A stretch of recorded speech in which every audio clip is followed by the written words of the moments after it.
Wonderful.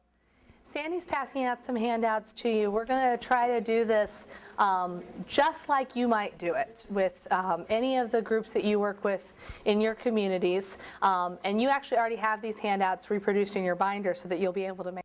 Good morning, welcome. I'm going to talk to you today about dialogic reading. And dialogic reading is just simply making the reading process a dialogue or conversation. So that's where the term comes from. And the idea is that we want reading between adults and children to be very active and very participatory. Now, typical reading, the way that we usually think of it, a lot of times we think of a nice bedtime story, right? I'm the adult and I'm going to read the words on the page here, and I'm going to get nice and quiet, and you're going to drift off to sleep, and won't that be lovely? And that is lovely. And there's some wonderful things that happen there that are nurturing and relationship building and very wonderful. However, we don't want that to be the only kind of reading experience kids have. Because if it's the only kind of reading experience kids have, then what we're doing is we're teaching that reading is a tranquilizer. Right? Reading is to put you to sleep. And that is not a message that we want to set kids with as they go off to school. Right? We want reading to be exciting, vibrant, imaginative. Reading should be relevant to our lives. It should be full of interesting things. It should be something that's fun, something that we like to do with the people we love, our parents, our neighbors, our grandparents, our teachers, the lady at church, the lady at the library, whoever it might be. And that's part of the idea of dialogic reading, is that we're going to build some skills and some attitudes at the same time in these children that are going to help promote reading. And I want to say one thing about promoting reading. This is not about teaching your 2- and 3-year-olds how to start being readers. This is not about having a lot of little 3-year-olds running around reading chapter books by themselves.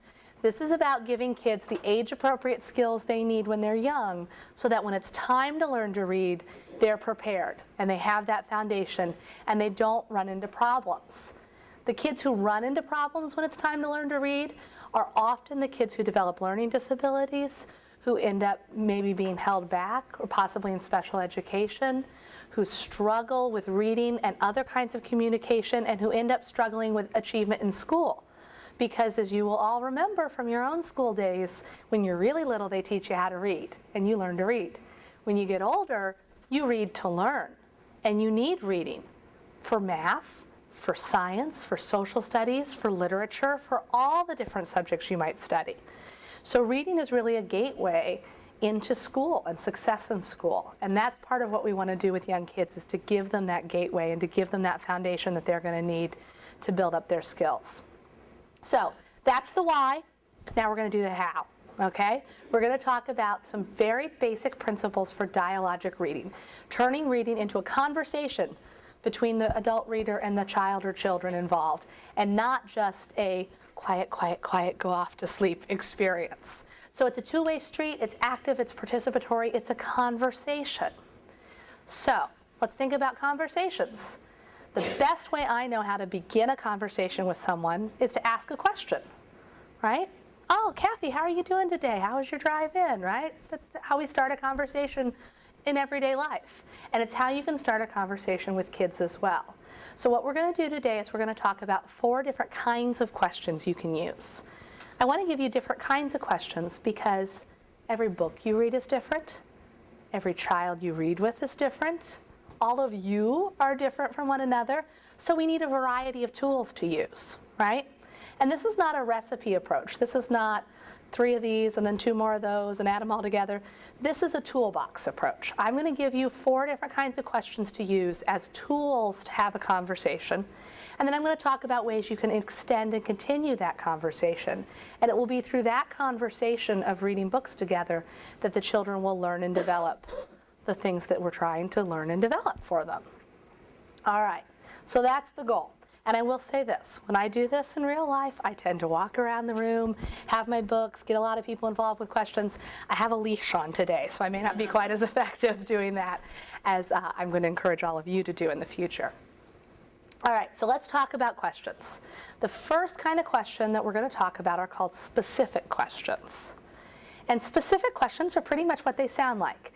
This is a question that has some specific answer, and you're directing the child's attention to some specific part of the book. And usually these are the question word questions. What, when, why, who, how, or how many. All good question word questions. So, for example, I can go on the very first page of my book here, and I could ask a specific question. Maybe, what kind of animal is this? Right? There's a specific question. We're talking about the dog. And this question has pretty much just one answer. We're kind of hoping that the kid can identify a dog. And if they can't, we'll provide the word for them and let them practice that word, right? I could ask, what color clothes does she have on? Or who are these people over here, do you think? I could get a little more complex depending on how old my child is. I could even ask, what do you think she's feeling? We could look at the picture and we could even read the words on the page to get some clues about that. All of those are specific questions. They are directing the attention to one specific area of the book. They have a specific question, a specific answer to them. These are great questions to start with, as kids' books are full of wonderful, colorful pictures, lots of things to look at, and usually you can find something in the picture to talk about. If you're at a loss, a great place to start is colors, numbers, shapes. These are things that preschool kids have a lot of experience with. They're learning a lot about. They often like to talk about and count. We could talk about how many stuffed animals we see on the page. We could talk about what color her pajamas are. All of those would be specific questions. All right? So, let me turn the page again here, and we'll see how I can do. I can get one or two rows deep, I think. How about a specific question on this page? Darlene, can you think of one? What is the dog sitting on? All right, what is the dog sitting on? See here, we got a dog on a skateboard. That could be the start of a very interesting conversation. I wonder what's going to happen next, right? We could talk about that. Absolutely. All right, another specific question, same page. Joy? Either one. We might ask here about the context clues. Where do you think they're at? Great. So we might look at this picture here, and Joy, so we might ask, where are they? Or where are they going? And we might look around, we've got skating going on, and trees and benches, and we might decide that they're at the park, right? Absolutely. So there's lots of different things we can ask about on any page. There's no right or wrong direction to take. It's just a matter of getting started, all right? Those are specific questions. I'm going to add one more thing. So those are the what, when, who, why kinds of questions. If we want to get a little more advanced, I'm going to tell you a tip. There's a lot of where questions that can be answered without speaking, right? Where's the teddy bear? I just answered the question, but I didn't have to say anything. And saying things is exactly what this is about, right? We want the children to be active, to be involved, to be speaking. So if you want to get even a little bit more advanced as a reader, I try to stay away from where questions because they can often be answered with pointing. And I try not to over-rely on yes and no questions because they can be answered with head shaking, right? I want to ask a question that has to be answered with words. Even if it's just one word, that's okay. But producing words is a very, very important part of kids' language development, and language development is the foundation for learning to read. So we want them to produce words when they're answering our questions. All right. One other kind of specific question that you can use, it's not exactly this question word question though. We call them either completion prompts or fill in the blanks. And it's just what it sounds like. There's lots and lots of books that have wonderful repetition to them, and they keep repeating the same phrase over and over again. When that's happening, you've got a great learning opportunity for a child. Once the child starts to get the pattern, then as you're reading, you can stop short and let the child finish, right? And even though it's been a long time since some of you may have seen these books, I bet you can help me out. If I was reading Green Eggs and Ham, I do not like green eggs and ham. I do not like them. Very nice, exactly. So even though it may have been a long time since you've seen that book, you still had it, didn't you? And your kids will as well that you're reading with. So that's an excellent thing to do. And it teaches children quite a lot about language, about sounds, about predictability and patterns. It's going to build memory skills. There's a lot happening there. So with our specific questions, we can ask, What, who, how many, what color, where, why, all those kinds of questions. And we can ask completion prompts, fill in the blanks. And by doing that, you just stop short and the child will just follow along. All right? So that's one kind of question. 1 out of 4.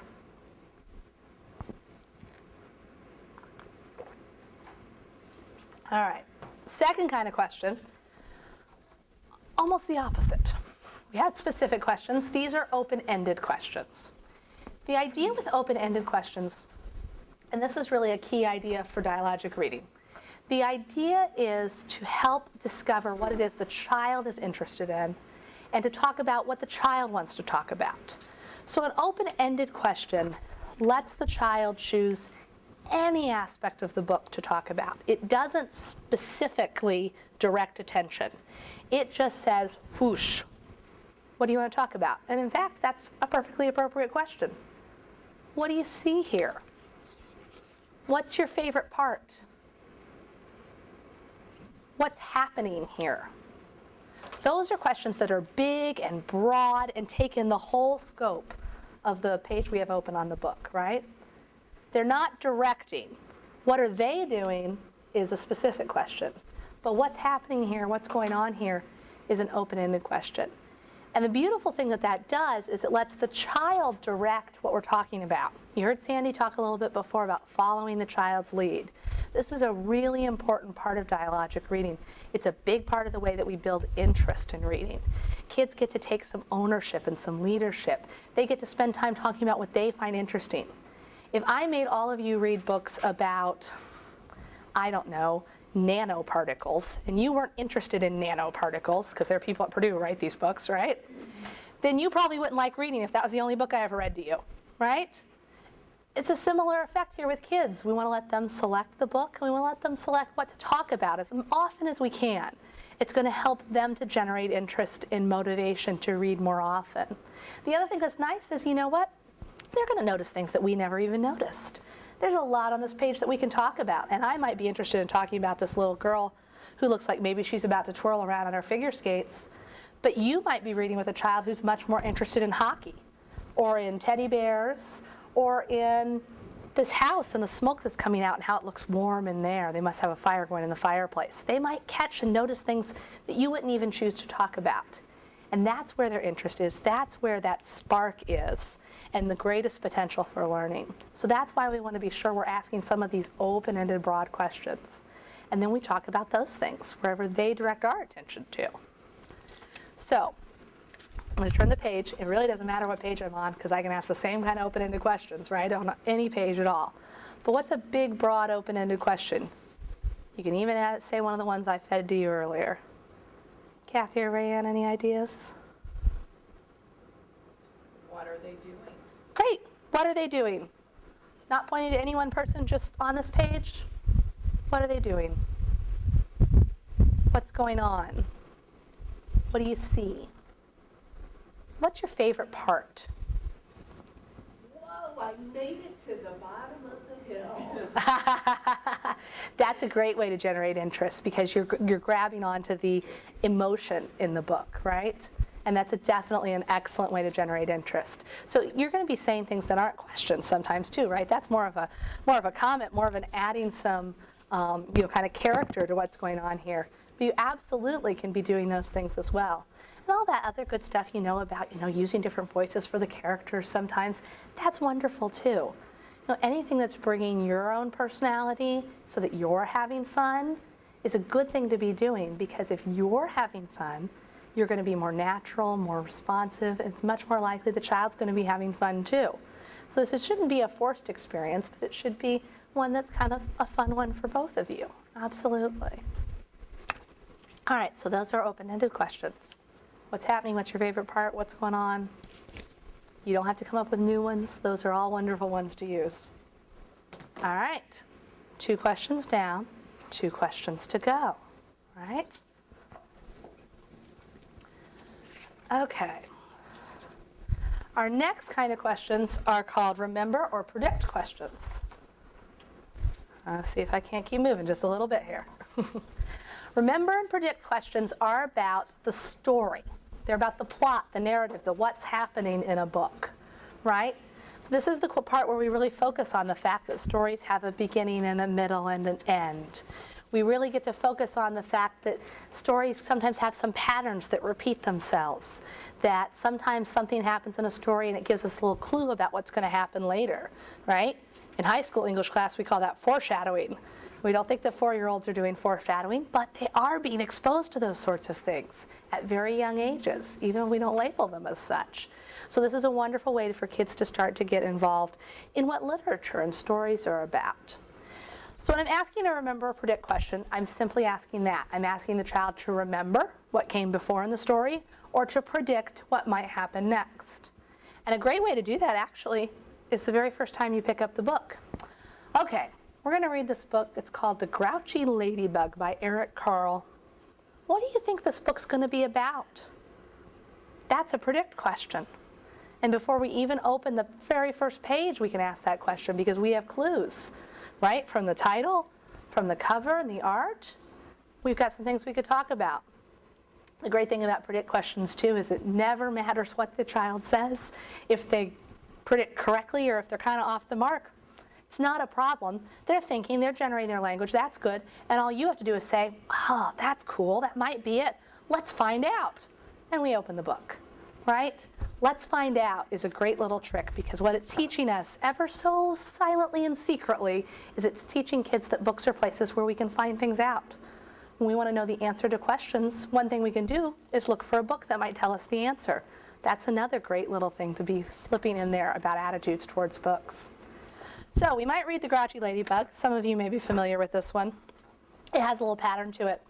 We have a little ladybug who's very grouchy, and every time he meets another person, he says, hey, you want to fight? And then he says, no, you're not big enough. And so we go from the hornet to the beetle to the grasshopper and on and on. And pretty soon your child's going to notice there's a pattern here, right? So here's a great place to go, what do you think the ladybug's going to say? We've been saying the same thing 4 or 5 times in a row.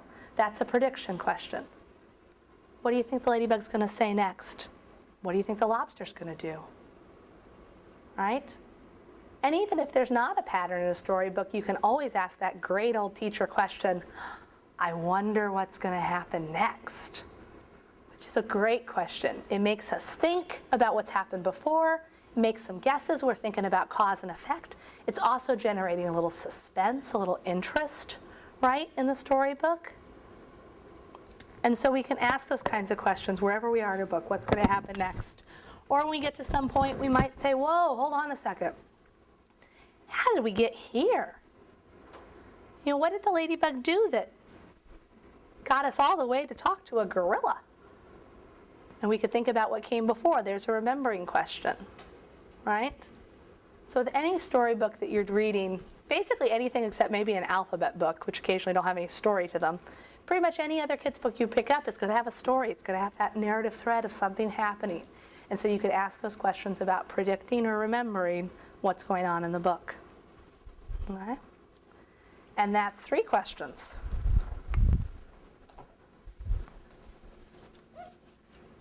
All right. Our 4th and final question are linking questions. Linking questions are questions that help make a link or a connection between the book we're reading and the child's own life. The idea here is to try to talk about, you know, what in this book might this child have seen before? How might this connect to their world? Help them find the points of relevance. That's going to do a lot, right? It's going to build interest. Because if I pick up a book and it's about something I know about, especially if I'm kind of a little person and I'm always finding out there's things I don't know about, that's going to seem like a pretty cool thing, right? I can see things in the book that relate to me. That's going to build interest. Also, when we're doing that, we're working on skills like comparison, right? How is this similar? How is this different? We're even working on things like perspective taking. Like, if it was you, what would you do? That's a linking question because we're putting the kid in the book. And that's helping young children to work on that skill of taking other people's perspectives, which is something that young children need lots of practice with because they're not very good at that yet, for good reason. So we'll use If You Give a Mouse a Cookie here as our example. if I was looking at this page and I wanted to ask a linking question, well, if I'm reading with a young child, they probably use crayons. There's a part of their world they're connected with, right? So I might ask, do you ever draw with crayons? Where do you do that? Oh, you do that at school. That's cool. What's your favorite thing to draw?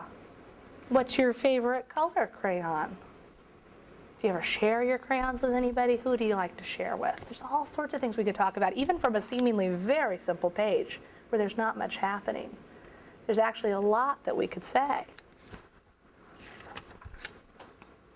Here's another picture. The mouse has drawn a picture of his family. Wow, this mouse drew his family. If you were going to draw a picture, who would you put in the picture? Or, here's the little mouse's house. Tell me about your house. What does it look like? Who lives at your house with you?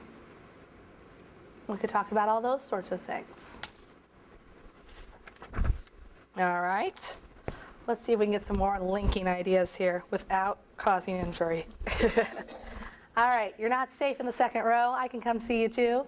How about a linking question on this page? What could you ask about that would connect to the child's life? What is happening there? Have you ever done that? What is that in his hand? Very good. All right, so we're talking about what's going on here. We've got a little boy sweeping up. And when we ask, what's in his hand and what's happening, those are specific questions about this part of the book. But when we take it to say, oh, have you ever done anything like that before? Who cleans up at your house? What do you use to clean up? Do you use a broom or do you use a vacuum cleaner? Those kinds of questions are linking questions, right? They're connecting with the child's own world. Absolutely. Let's see.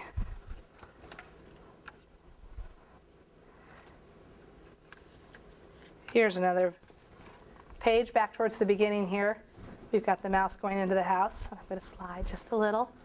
Krista, can I get you to come up with a linking question?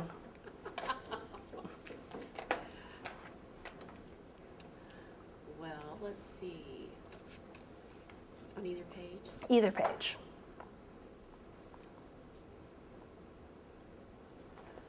I would say, what do you do when you go home? Do you kind of elaborate on that? Great, absolutely. Here's a great scene, right? The child is coming on into the house and he's fixing a little snack for his mouse friend. Now, probably none of our kids fix snacks for their mouse friends, but they probably have routines when they come home. Do they go to preschool? Do you have a routine when you come home? What happens when you come home? Do you ever have a snack? What's your favorite snack to have? Who makes your snack for you? Right? All sorts of things we could talk about. If they want to talk about cookies and milk, we could talk about their favorite kind of cookie, or if somebody makes cookies at home, do they ever get to participate in that? We can elaborate, like Krista said, on a lot of different things. So those are linking questions. You can do it with the pictures you see here. Have you ever seen anything like that, done anything like that? Where was that? When was that? We can also do it by putting the child into the story. If that was you, what do you think you would do? What would your parents say if you let a mouse into the house? Oh my goodness. I bet they'd have some idea that their parents wouldn't like that at all, right? So when we're putting the child in the story, or when we're taking the story and putting it in the child's life, in either way we're making that connection, that link, right, between the book and the child's experience. And that's a real key thing. Young kids learn the best when they're learning about something that's concrete and relevant to them. That's where preschool learning is the most rich. So whatever we can do to help make the books a part of that, that's really beneficial. All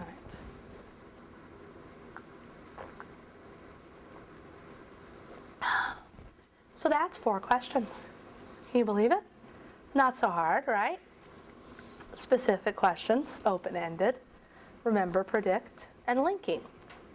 And the idea is that you take these 4 questions, and they're your little toolbox. They're the little things you have in your back pocket to get this conversation going. With whatever book you pick up, with whatever child you might read to, you use these questions as a way to open up the conversation. All right? They're going to help you learn how to follow the child's lead and figure out what they're interested in, right, through open-ended questions. They're going to help you direct the child towards some basic facts and vocabulary building, like through specific questions. They're going to generate knowledge about the way books work and stories through those remember, predict questions. They're going to help make the learning relevant to the child and help generate more interest through that connection, through those linking questions. They all have their own function to serve. And yet, they all serve that function of opening up the door to a conversation, building language skills, and encouraging children to talk to you about the book. So that's what I'm encouraging you to do, is to use those questions. You don't have to worry about how many questions or what order or, oh gosh, did I do this or that. It's really about just trying them out and feeling comfortable with them. And I think what you'll find, certainly what's been true for me and lots of the people I've worked with, is if you try this out and you read this way, then in not very long a time, you'll find that you can't stop reading this way. That every time you pick up a book, you're going to see questions in front of you right away. And every time you read with a child, you're not going to be bound to only the words on the page, but also to asking them questions and having a conversation with them, which makes the book reading a much richer experience, an experience that's much more deep and more interactive for the child than if they're simply reading the words on the page. I mean, really, if they're simply going to read the words on the page and do nothing else, then mostly we can get that from a book on tape, right? I mean, you people are so much more beneficial than a book on tape. You have so much more to give a child, and part of that is that interaction and that responding to what they have to say and where their interests are. Let me say a little bit about what to do after you ask questions. How do we continue this conversation? And then we'll see if we've got some questions here to answer. So if questions are a way to get the conversation started, one thing to think about is how can I keep the conversation going? And there's a few different things that you can keep in mind for doing that. The first one, and perhaps the most obvious one, is ask more questions, right? You can always ask a follow-up question. You can continue the conversation just by following where it leads. So let me see here. I'll go back to my skipping book. This book has a great subject for a conversation because it has a pet dog. And you will find that if you talk to any young child who has a pet of their own or who really wishes they had a pet of their own, talking about pets is an excellent conversation topic, very popular across the board. So we might talk about this dog. I might have even just started with a simple, what kind of animal is this question? And they say it's a dog. And from there we could have a whole conversation. Ah, that's right, it is a dog. I think this is her pet dog who lives at her house. Do you have any animals who live at your house? No, but I really wish I did. Really? What kind of animal would you like to have? Oh, I want to have a grizzly bear. Really? What would you do with a grizzly bear? Oh, we have a whole conversation. Whether it's really based on the child's everyday life or whether it's kind of fanciful and imaginative, both of those things are powerful and beneficial. But the idea is you can just ask some simple follow-up questions to have that conversation with the child. If it's something they're responding to and generating more information about, it's probably something they're pretty interested in. So that's one thing to do. Another thing to do is to expand on what the child says. And this is a really great teaching technique, especially if you're working with people who may not be teachers, those of you who may not have a teaching background, or if you end up teaching parents about how to do this, they may feel like, well, I don't know what the child needs, what they need to learn next. How do you know that? Well, a great teacher trick is that you have to understand that every child is at a different point, right, on what they're learning. We could have this big, long continuum, and every child's at a different point. And the place where they can learn the most is just that little next step beyond where they are. That's where the most powerful learning can happen. Right? If I'm way out here about 3 years ahead of where they are, they're not going to be able to get much out of that. And if I'm way over here at something that they've already mastered, then I'm not adding much new to their experience either. So what they get the most out of is that next little step. Now the really great thing though is that they tell you where they are all the time. All the time. Whatever the child says is giving you information about where they are and what they already know. So let's see here.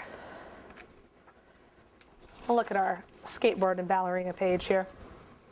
So if you're talking with a child and you're talking and reading this story and you have a little child who says, pink dress, pink dress, She's really excited about the pink dress. That's something that's really appealing to her.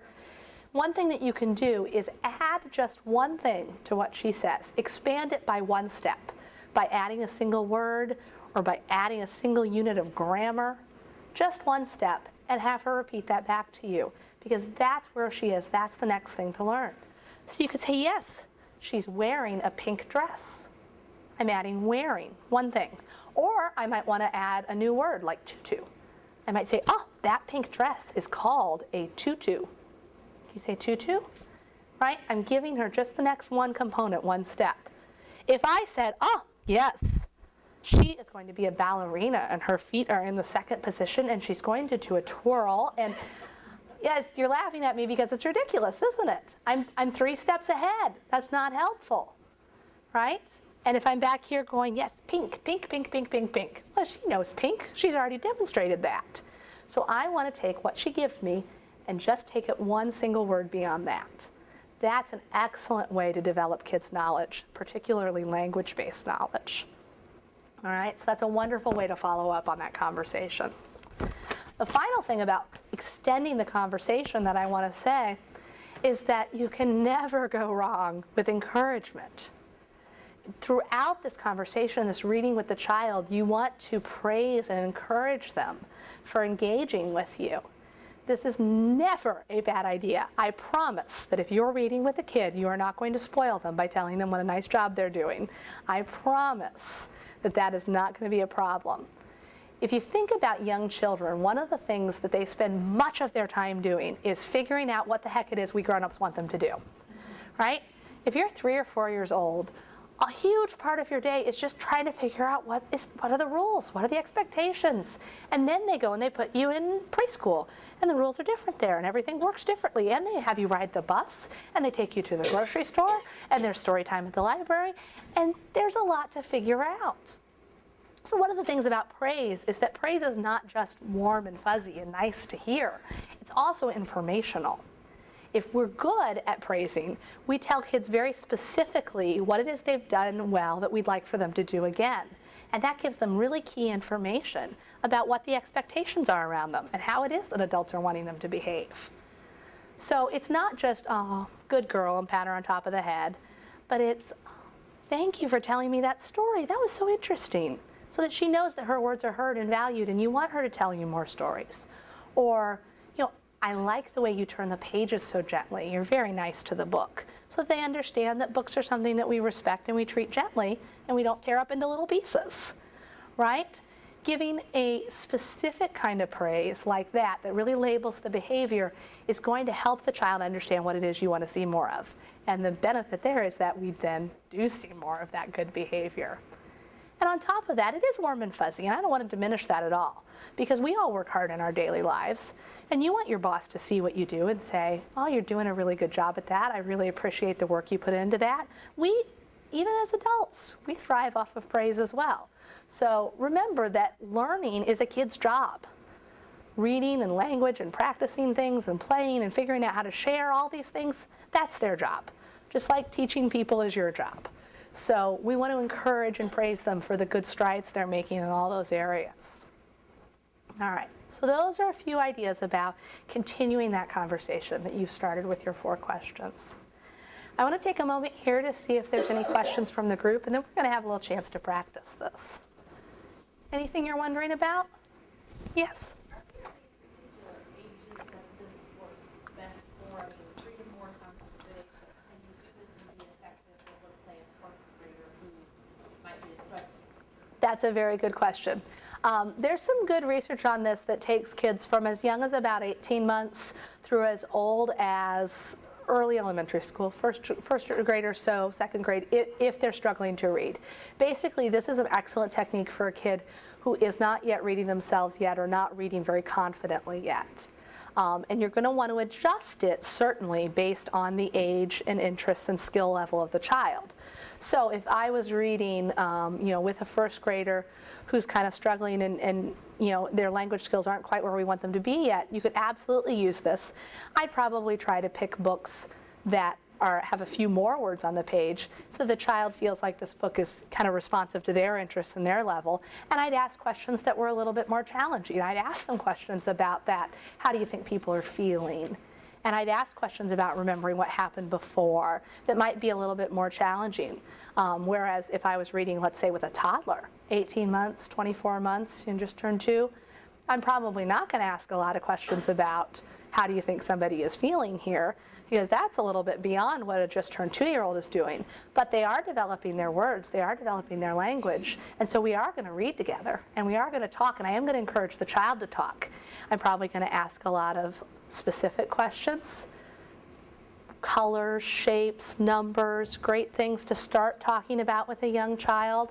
I'm probably going to ask some open-ended questions, and even if all the child can do is point and say duck, because they think the duck's interesting, that's great. I'm going to take it that one step further. That's right, that's a yellow duck, or there are 2 ducks there, whatever that next little step is, right? So it can really be adapted, I would say, well within that age range.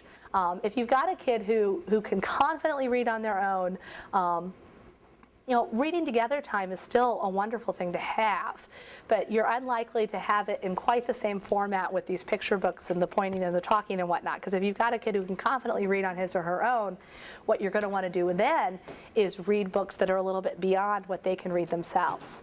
It's like what Sandy said earlier about how people's receptive languages are bigger than their expressive languages. We hear and understand more than we actually use in our words. It works the same way with your reading. What you can read on your own as a child is at one level. What you could understand if someone else reads it to you is a couple levels beyond.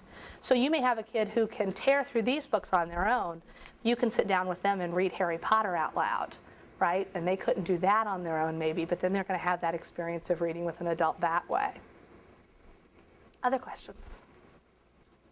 Yeah. It's not really a question, but I was just going to relate this to experience when I was in, I think it was seventh grade, had a teacher who read a chapter book to the class, and she used a lot of these, especially the open-ended questions, Mm-hmm. and maybe you really want to know what's going to happen next. I mean, story time was the best time of the day because she was able to read it in a way that made you, want to know more, want to know what happened. Yeah.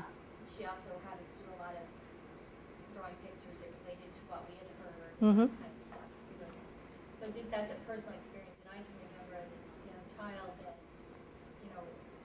really made me want to hear more and Yeah. learn more and read more. Yeah, and that's a powerful experience when it sticks with you and it's still memorable at this point in your life, absolutely. And it does take, pardon me, it takes a very skillful reader to do that with a whole class full of kids. And that's one question that I often get from people is, well, how many kids can I read to at once like this? A parent has one child, but what if a parent has, or a grandparent has quadruplet 2-year-olds, right? Or what if we're working with child care providers and they have 8 kids or 12 kids or 15 kids? What are you going to do? Well, the answer is, as you increase the number of children, it does get more difficult. It gets more difficult for you because you've got to manage these kids who might be kind of squirmy. You've got to focus attention. You've got to try to balance getting questions and responses from lots of different people so that one child isn't dominating. It gets more challenging for the kids too because they have to have a little bit more patience, a little bit more turn-taking skills going on, right? So it definitely does get more challenging. The literature on dialogic reading tells us that there's good effective dialogic reading up through the small group size of about 8.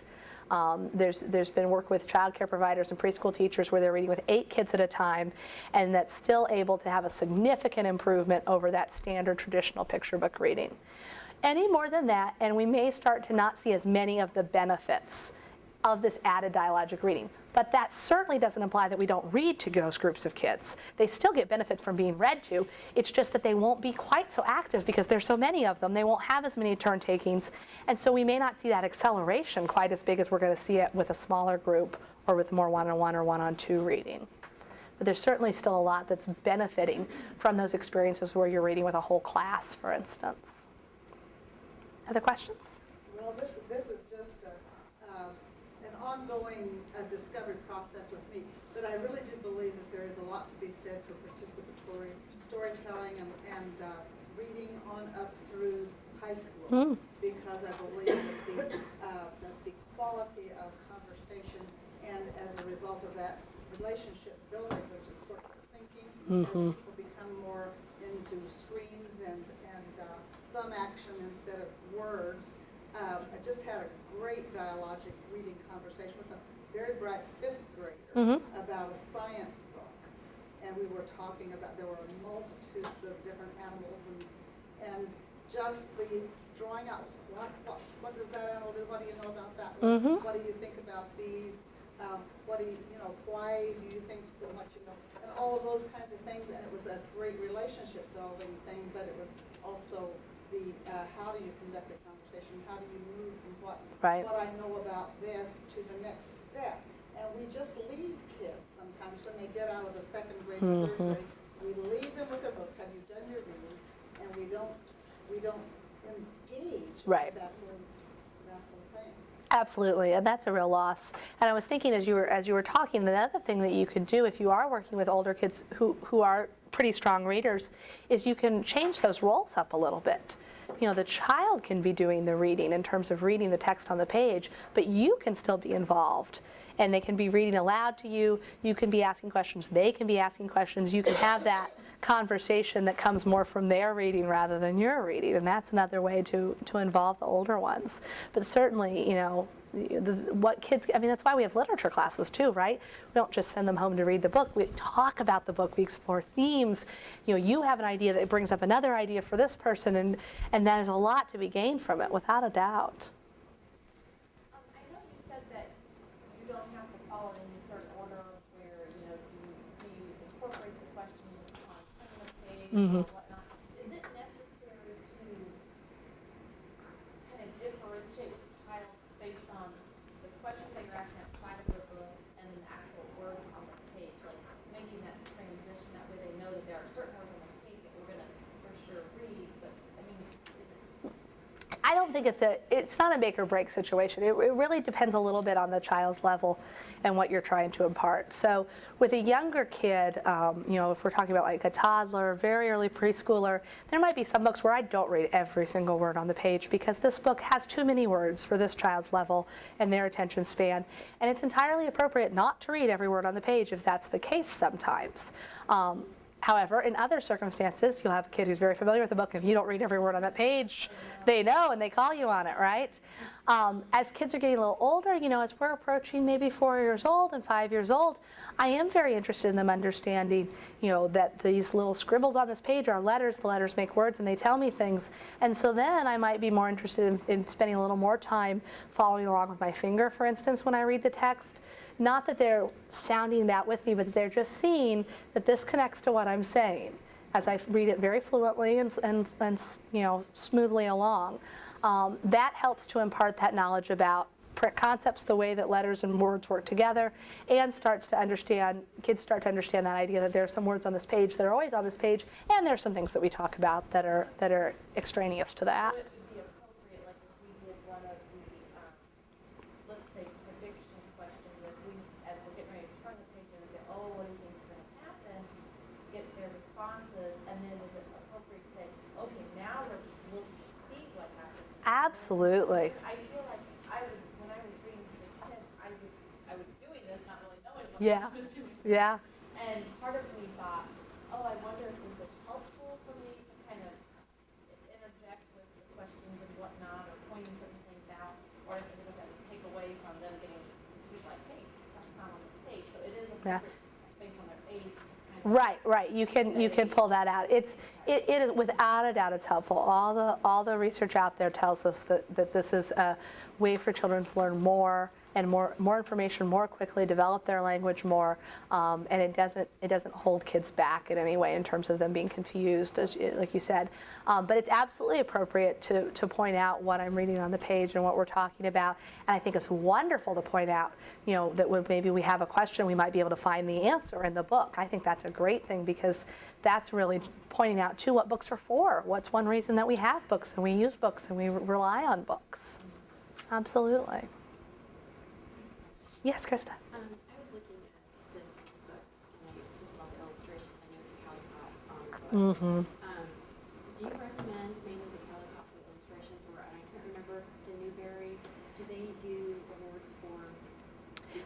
There are awards for the younger books. The Newberries are going to be chapter books. They're going to be beyond what you'd be using these techniques with typically. But there are other awards beyond the Caldecott for picture books, that are about the language or the rhyming or whatnot.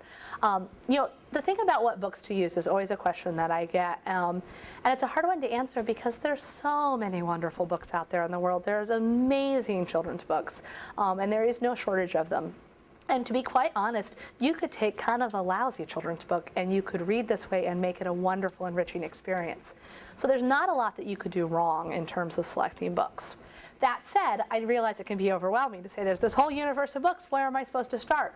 So certainly, lists of award winners is a great place to go. The Caldecott Honor books are books that have particularly wonderful pictures. Those are books that are really going to capture young children's interest. That's a wonderful place to go. There is a list of recommended books in the back of your binder. That's just one of many possible recommended book lists out there, but it's grouped by subject area, so it will give you a little bit of an idea. If you have a child who's really interested in animals or a child who's really interested in sports, and I'm looking for some more titles to bring in, what are some things I could go to? There's some wonderful recommended reading lists out there on the internet, and you can go there. Another wonderful resource is your local library. The children's librarians at public libraries know everything. They're wonderful. Wherever you live, there are wonderful librarians who specialize in children's literature, and they know that world very, very well. And they will have wonderful ideas for you if it's certain times of year, you want to read about a certain kind of topic, favorite authors. They're going to have great things. So not just going to the library to getting the books, but asking a librarian, tell them about the child you're reading with or the project you're doing, and they'll have wonderful resources for you. Another question? If we are doing this training with parents or superintendent or whoever, is there an ideal size for that type of a training? I know this is Yeah, that's a good question. And we'll talk a little bit more this afternoon, too, about kind of presentation-related questions and those details. But in terms of doing a training, what I recommend is you want to have the size group that you can interact with effectively. And that will differ a little bit based on your own style and your own comfort level. But what I try to do is to keep it to 30, 40 max if you've done this quite a bit and you're feeling pretty comfortable. I've done it for 60 plus, but it's tough to get everybody involved. I've done it with 2. So you can work a range. But ideally what you want, and I'm going to show you this in a minute, is you want the amount of people that you can interact with these, providing answers and ideas out of the books. And you also want to have some books that you can have around so that people can practice. Because just like we've talked about, and here's my little segue, we've talked about with dialogic reading with the children, that when they're active and involved is when they learn. The same works with the adults that you might be teaching. When you all get active and involved, you learn, right? And when you sit there quietly, you don't learn as much. And that would be a terrible loss. You drove all the way here. So we're going to have a little time to practice. So I'm going to ask you to find a partner near you and pair up. There are a lot of books laying around that you can use, and we're going to spend about 15 minutes or so giving this a try. Take turns. First one person reads and one person pretends to be 3 or 4 years old. That's the most fun part. Don't let that hold you back. Try to take on the role of a little child and answer questions like you think a child might, and interact that way, and then swap roles so that each person gets a chance to try this out, okay? Like I said, we'll take about 15 minutes or so to do this, then we'll come back as a group and talk about how it went. Okay. Can we all kind of come back together here?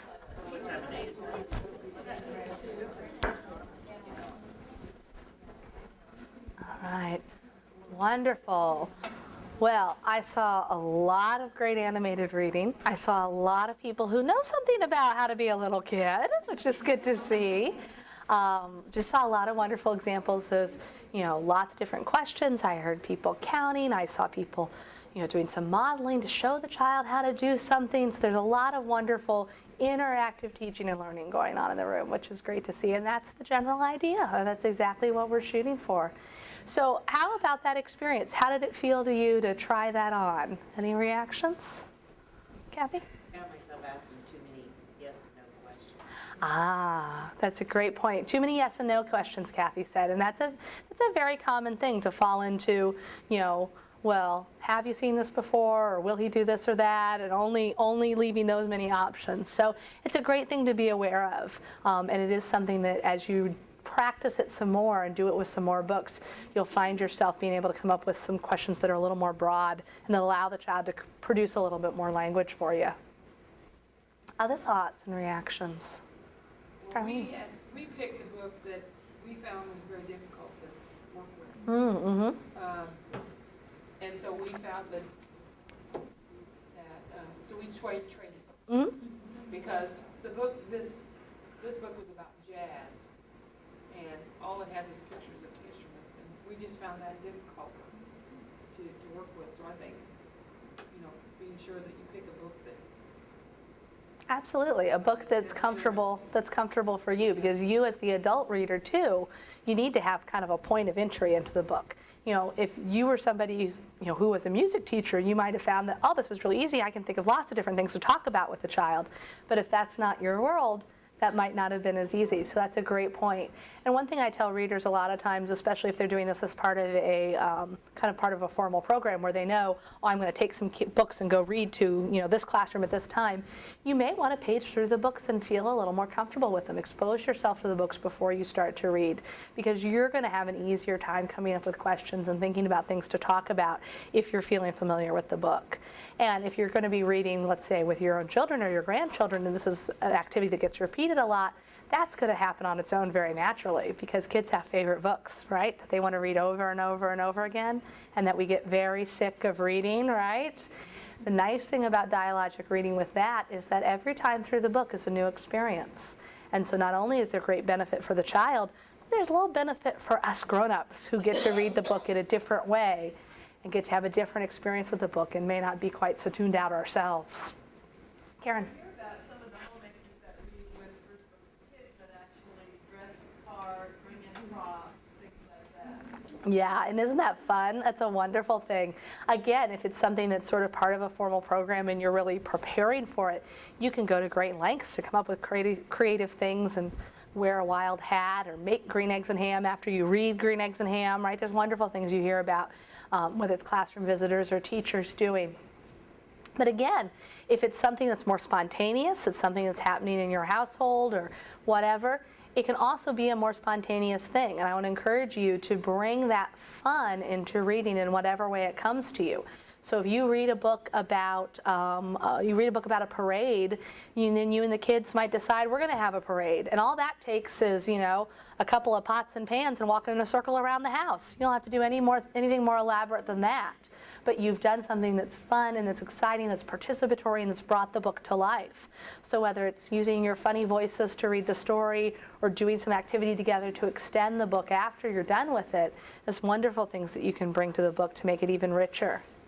Atina. I was just going to share that, doing this activity where you have two, adults, one playing a role as a child, sometimes it can be a little intimidating, or, maybe you feel that you're having a hard time coming up with those questions. And having done somewhat dialogic reading with kids already, it's a much easier experience. So if you felt, some intimidation or reservations during the activity we just did, don't be discouraged that, oh, I can't do this, because really the kids, and I'll just use Reba, because she had commented, if you don't mind me saying that, she said, I was having a hard time coming up with questions. Mm-hmm. Really, the children will answer in a fashion that'll lead you into the next thing. So Absolutely. don't feel reservations related to it. Yeah. It becomes a lot more natural when you're not having to play act. When you get into a book, say a child brings you a book to read, Mm-hmm. and it's well beyond their comprehension, is it all right just to use the pictures, or should you go ahead and read what's on the page?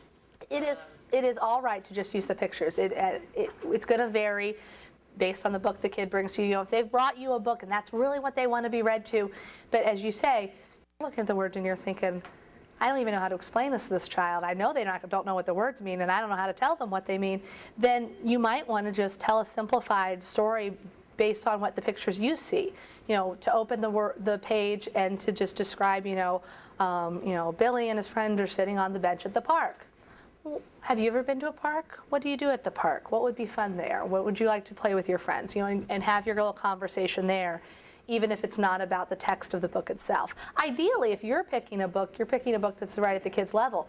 But it's always so great when a kid says, please read me the story. We never want to shut that interest down. So if they have, come over, they come over at the Encyclopedia Britannica, then you find the way, where's the point of entry here? Where's the picture of the human body? We can look at a picture, we can talk about your heart and what it does. We don't have to read the article. You come up with a way to connect that book with what the child's ready for. And at what point do you really try to encourage them? Let me read. Let's look at what's on the page.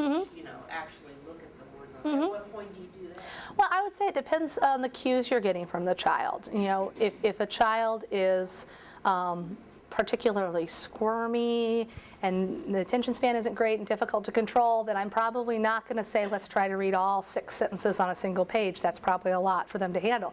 But if you've got a child who's able to engage with everything you're trying right now, then that's a sign that, maybe this child's ready for more. I'll take it the next step, And basically that's what you're doing with kids, because every kid is different. And I can't say this is right for all 3-year-olds, because every child is different. So what you're doing is a lot of trial and error. And even experienced teachers do trial and error, because all the children coming to them are different. And so you try something out, you see what the response is. Are they ready for a little more? Do I need to back it off a little? And you just do it that way. And because we're reading so much and so frequently to the child, we'll start to get that feeling for what they're ready for. Other questions? Yeah? I think a fun thing to do with kids and a really long-term benefit thing to do is when the book seems to show a decision that has happened by a character, and you ask what about that decision and what the child thinks about the decision, and how might that happen to you? Have you ever seen somebody make a decision? And it could be something about bullying or telling the truth or being helpful, any of those kinds of qualities that you might want to encourage. It's such a great way to do it, because they have the character in the book Oh, yeah. to refer back to. Remember when the character in the book did this, and is this like now? And so you can tie life to that experience. Absolutely, absolutely. Talking about tying life to the experience and taking on characters' roles and the social learning that can happen through books. A lot of character building and learning about, treating people nicely and taking turns and sharing our toys and saying thank you, whatever those kinds of social lessons might be at that age. They're woven through a lot of these wonderful books, and you can have the chance to talk about them in that circumstance. And those are great times for linking questions. Did anything like this ever happen to you? What was a time when you told somebody thank you? Why did you tell them thank you? Those kinds of things. And asking those questions about those decision points in books. When a character makes a decision, here's a great place for thinking about linking and for thinking about predicting. Well, what do you think is going to happen now? What if he'd chosen the other thing? If he decided to do this instead, what do you think would happen? Those are wonderful, rich questions for children to explore. Absolutely. Well, I want to kind of sum up what we've talked about here today, and you will be all set to go read with children in your own life in this way. Just some common things that we get asked when we talk about dialogic reading. Well, what is it that I should talk about? I have trouble coming up with questions. My answer to that is do whatever you can to follow the child's lead. Look for the clues the child's giving you about what they're interested in. If I can't think of anything at all to say, then say an open-ended question. Say, what's happening here? What's your favorite part? Or what's going on? Because those are always appropriate. They're always relevant to whatever page you're on. And they're going to elicit from the child those little clues about what it is they find interesting. And then that's what you talk about. You talk about what they find interesting. That's a wonderful thing to do. When you're reading, one thing I get asked about a lot of times is this repeated books, which we talked about a little bit, reading the book over and over. And as you become more familiar with a book, it often becomes easier to do this dialogic reading. So if it's the very first time you've ever seen the book and the very first time the child's ever seen the book, you might find that you spend more time reading the words on the page and not as much time asking questions, and that's okay. As long as you're going to come back again another time and take it through again and do it in a different way. Now that you're a little more familiar with the story and the characters, you can ask some more questions. That's entirely appropriate and very common to do it that way. And then lastly, I just want to kind of leave you with 3 things to remember out of all of this. If you ever find yourself a little overwhelmed, what are all those things she told me to do? Where's my handout? What am I supposed to do here? Just think of it this way. You want to make the reading active so that the child is leading what's going on and you're following it. You want to adjust the reading to the level of the child. So look at what they're giving you and use those little expansion tricks to help them learn, but keep it right where they are learning and not far beyond or far behind. And you want to have fun. If you're having fun with it, if you're finding ways to make this reading experience fun, then odds are the kids you're with will be having fun too. Because fun's contagious. It just gets you. It's hard to avoid. And so if you're genuinely having a good time, the kids are going to be having a good time too. And on top of everything else, they're going to be seeing that this adult in their lives likes reading and thinks reading is fun and likes reading with them and thinks they're special and important. And those are important things that come out of this experience as well. All right. So I'm going to say here we're wrapping up, and you can stop the tape. That's a dialogic reading training session. That's what that would look like, about the length of time, having the practice and coming back and talking about it, that sort of thing. We'll have a chance for more questions and answers as the day goes on. But before my voice completely goes away, I'm going to send you to lunch. Just a couple things to keep in mind.